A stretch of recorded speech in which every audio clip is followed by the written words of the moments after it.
നമസ്കാരം. വയനാട്ടിലെ ദുരന്തത്തിൽപ്പെട്ടവർക്ക് വേണ്ടി മുസ്ലിം ലീഗ് നിർമ്മിച്ച ഭവനം അത് ഉദ്ഘാടനം ചെയ്യാൻ വേണ്ടി കൈമാറാൻ വേണ്ടി വന്നിട്ടുള്ള മുസ്ലിം ലീഗ് പ്രവർത്തകർക്ക് നിസ്കാരത്തിന് സൗകര്യമൊരുക്കിയത് സെന്റ് തോമസ് യാക്കോബായ പള്ളിയിലാണ്. അതൊരു മാതൃകയാണ് എന്ന് ഒരു വാർത്ത കണ്ടു. ദ റിയൽ കേരള സ്റ്റോറി എന്നാണ് അതിനകത്ത് പറഞ്ഞിട്ടുള്ളത്. ഇത് എനിക്കൊരു പുതിയ അറിവോ അല്ലെങ്കിൽ അനുഭവമൊന്നുമല്ല. നോമ്പ് കാലത്തും അല്ലാതെയും ഉത്തര കേരളത്തിൽ നിന്ന് ഞാൻ തെക്കൻ കേരളത്തിലേക്ക് യാത്ര ചെയ്യാറുണ്ട്. ആ സമയത്തൊക്കെ നമുക്ക് നിസ്കരിക്കണമെന്ന് തോന്നിയാൽ അല്ലെങ്കിൽ നിസ്കാര സമയമായാൽ കോട്ടയം ആ മേഖലയിൽ എത്തിക്കഴിഞ്ഞാൽ മുസ്ലിം പള്ളി കണ്ടെത്തുക വലിയ പ്രയാസമാണ്. നോമ്പിലൊക്കെ ആകുമ്പോൾ നമ്മൾ നിസ്കരിക്കണം, സമയത്ത് നിസ്കരിക്കണം എന്നൊക്കെയാണ് ഒരു സാധാരണഗതിയിലുള്ള ഒരു നിലപാട്. അത്തരത്തിൽ നമുക്ക് പരിചയമുള്ള ചില ക്രിസ്ത്യൻ പള്ളികളുണ്ട്. ആ പള്ളികളിലൊക്കെ നമ്മൾ കയറിയിട്ട് ഒന്ന് നിസ്കരിക്കണമല്ലോ എന്ന് പറഞ്ഞു കഴിഞ്ഞാൽ അങ്ങോട്ട് വയ്ക്കോ എന്ന് പറഞ്ഞിട്ട് അങ്ങോട്ട് പറഞ്ഞ് ആ വെള്ളം എവിടെയാണുള്ളത് അതൊക്കെ പറഞ്ഞു തരല് സ്വാഭാവികമായിട്ടുള്ള ഒരു കർമ്മമാണ്. ഒരുപാട് വർഷങ്ങളായി അത്തരത്തിലുള്ള അനുഭവങ്ങൾ അനുഭവിച്ചു വരാൻ തുടങ്ങി.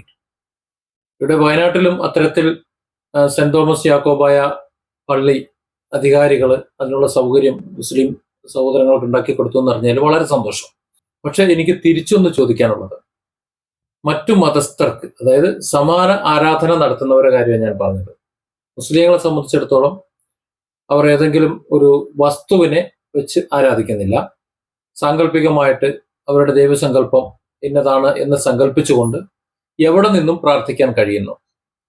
ക്രിസ്ത്യാനികൾക്കും ഏകദേശം അങ്ങനെ കഴിയുന്നുണ്ട്. പക്ഷേ ഹിന്ദുക്കൾക്കും അത്തരത്തിൽ കഴിയുന്നുണ്ടെങ്കിലും ചിലയിടങ്ങളിലൊക്കെ അവർക്ക് ഒരു ഒരു പ്രതീകം മുന്നിലുണ്ട്.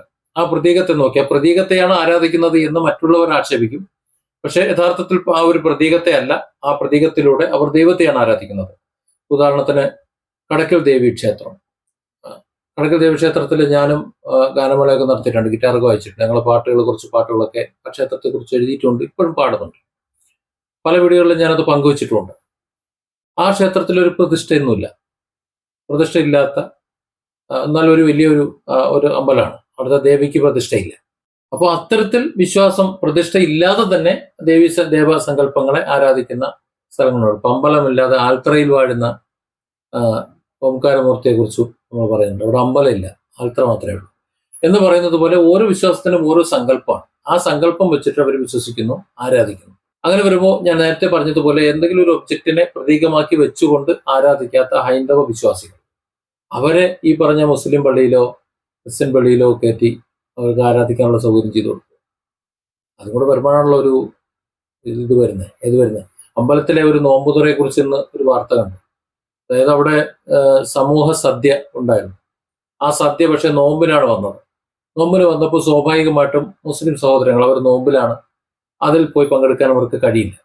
അതുകൊണ്ട് ആ അമ്പല കമ്മിറ്റി ആ മുസ്ലിം സഹോദരങ്ങൾക്ക് വേണ്ടി ഒരു നോമ്പുതുറ ഉണ്ടാക്കി. നോമ്പുതുറ സമയത്ത് ബാങ്ക് കൊടുത്തു. അവിടെ നോമ്പുതുറയും ബാക്കി കാര്യങ്ങളും എല്ലാമായി അവർ ആവശ്യമായിട്ട് അങ്ങോട്ട് പോയി. അപ്പോൾ അവരെയും കൂടി പരിഗണിച്ചുകൊണ്ട് അമ്പല കമ്മിറ്റി ഇത് ചെയ്തു. അതേസമയം ഒരു പള്ളി കമ്മിറ്റി ഇത്തരത്തിലുള്ള ഹൈന്ദവ ആരാധന നടത്തുന്നവരെയോ അതല്ലെങ്കിൽ ക്രൈസ്തവ ആരാധന നടത്തുന്നവരെയോ ഇന്നത്തെ കാലത്ത് ഒരു മുസ്ലിം പള്ളിയിൽ കയറി അവിടെ എല്ലാ ശുദ്ധിയോടും കൂടി, ശരീരശുദ്ധിയോടും കൂടി അവരെ ആരാധിക്കാൻ സമ്മതിക്കുമോ? അവിടെ നിലവിളക്ക് കൊളുത്തി അല്ലെങ്കിൽ മറ്റെന്തെങ്കിലും കൊളുത്തി ആരാധിക്കണമെന്നല്ല ഞാൻ പറയുന്നത്. അത് വിശ്വാസത്തിന്റെ രീതി മാറി. അത് ചിലപ്പോൾ അനുവദിച്ചോളണമെന്നില്ല. കാര്യം ക്ഷേത്രത്തിൽ ചെന്നിട്ട് ആ ക്ഷേത്രത്തിന്റെ ശ്രീകോവിലിന്റെ മുന്നിൽ മുസല്ല വരിച്ച് നിസ്കരിക്കണമെന്ന് പറഞ്ഞാൽ പറ്റുന്ന കാര്യമല്ല. അതിന് ചിലപ്പോൾ അപ്പുറത്ത് ഊട്ടുവരയോ അതല്ലെങ്കിൽ ഹാളോ അവിടെ എവിടെയെങ്കിലും ചിലപ്പോൾ നിസ്കരിക്കാനുള്ള സൗകര്യം ചെയ്തു കൊടുത്തു എന്ന് വരും. അത് നമ്മൾ ക്ഷേത്രത്തിൽ സൗകര്യം ചെയ്തു കൊടുത്തു എന്ന് പറയുകയും ചെയ്യും. ഇപ്പോൾ ഞാൻ പണ്ട് ചെണ്ട കൊട്ടാൻ പോയ സമയത്ത് പല പണിയും പയറ്റിയിട്ടാണ് ഇവിടെ വന്നിരിക്കുന്നത്. ഒരു ക്ഷേത്രത്തില് മൂലപൗണ്ടൻ ആയിരവല്യ ക്ഷേത്രത്തിൽ ചെണ്ട കൊട്ടാൻ ചെന്ന സമയത്ത് അവിടെയുള്ള അധികാരികൾ പറഞ്ഞു, ഇന്നയാള് ശ്രീകോവിലിന് മുന്നിൽ കൊട്ടണ്ട, ഇവിടെ ഇതാണ് ആചാരം എന്ന് പറഞ്ഞപ്പോൾ ഞാനതിന്റെ മുന്നിലേക്ക് പോയില്ല.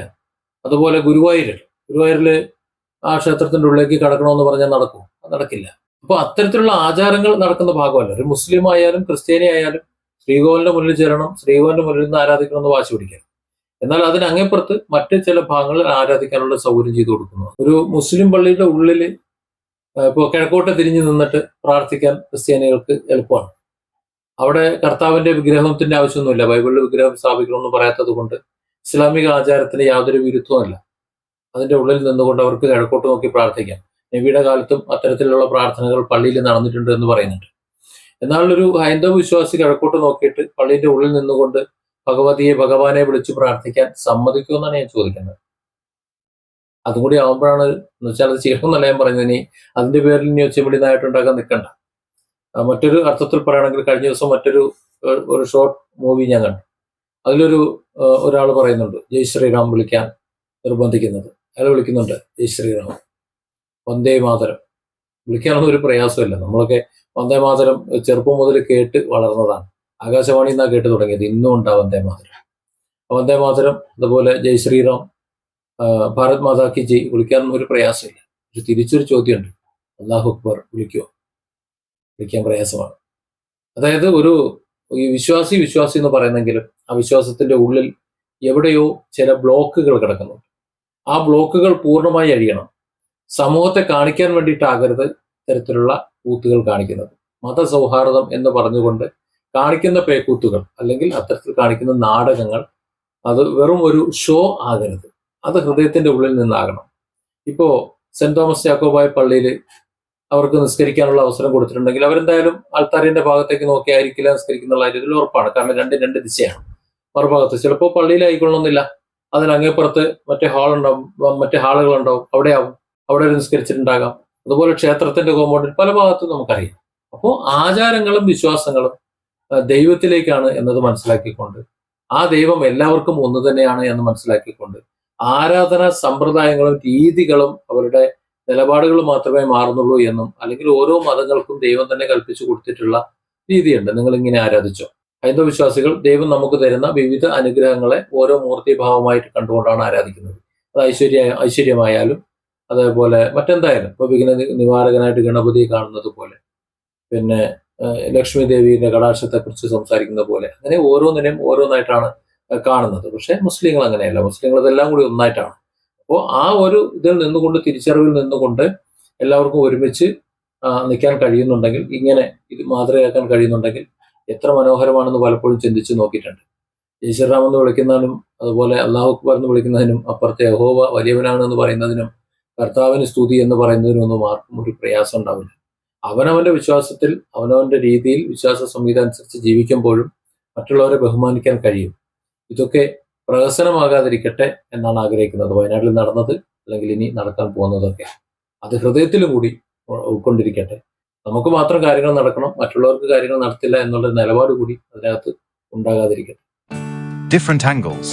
Don't forget to subscribe and support this channel.